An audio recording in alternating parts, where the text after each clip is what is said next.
স্বপ্নে দেখলো তার গুনাহ আযাব মাফ হয়ে গেল এবং বেহেশত তার জন্য ওয়াজিব হয়ে গেল। কথাটা কি হাদিস দ্বারা সাব্যস্ত? রাসূলুল্লাহ সাল্লাল্লাহু আলাইহি ওয়াসাল্লাম স্বপ্নে দেখলে কোনো ফজিলত আছে কি? কবর আযাব মাফ হওয়া, জান্নাত ওয়াজিব হওয়া, এরকম কিছু? ধন্যবাদ। আমরা বলবো যে রাসূল আকরাম সাল্লাল্লাহু আলাইহি ওয়াসাল্লামকে স্বপ্নে দেখা যে ব্যাপারটা, হ্যাঁ, সেটা নিশ্চিত হওয়া মুশকিল।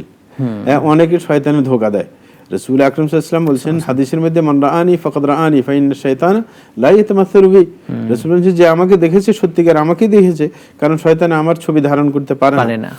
তো এই কথা থেকে এটা অনেকে বুঝে ফেলেন যে দাবি করলেও এটা দেখা হয়ে গেছে না। হ্যাঁ, আপনার এই ব্যাপারটা নিশ্চিত হতে পারেন সাহাবায়ে কেরাম, কারণ সাহাবায়ে কেরাম রাসূলকে সরাসরি দেখেছেন।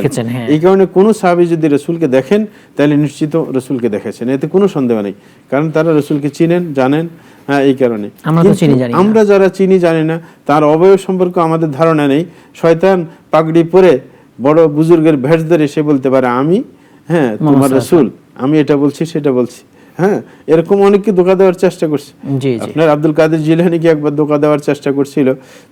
তিনি অবস্থান করছিলেন, হঠাৎ করে একটা স্বর্ণের চেয়ারে একবার খোলা আকাশের মধ্যে মানে চেয়ারে বসে মানে পাগড়ি পরা একজন মানে বলছে আমি তোমার রাসূল, আমি তোমাকে এটা বলছি সেটা বলছি।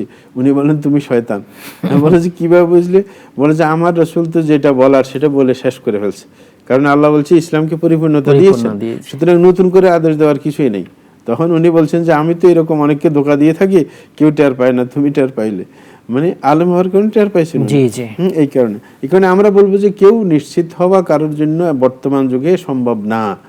কিন্তু কেউ যদি মনে বেশি ভাব জাগে যে আমি দেখেছি হয়তো বা সিরতের কিতাব পড়ে যদি, বিশেষ করে শামাইলের কিতাব পড়ে যদি সে আন্দাজ করতে পারে, তাহলে মনে মনে খুশি হতে পারে, কিন্তু নিশ্চিত হওয়া সম্ভব না। জি, এটা অবশ্যই। বাকি যে কথাগুলো বলছেন কবর আযাব মাফ, জান্নাত ওয়াজিব, এগুলো কোনো মানে হাদিসের মধ্যে নেই যে রাসূল দেখলেই জান্নাতে যেতে হবে, এরকম কোনো কথা নেই।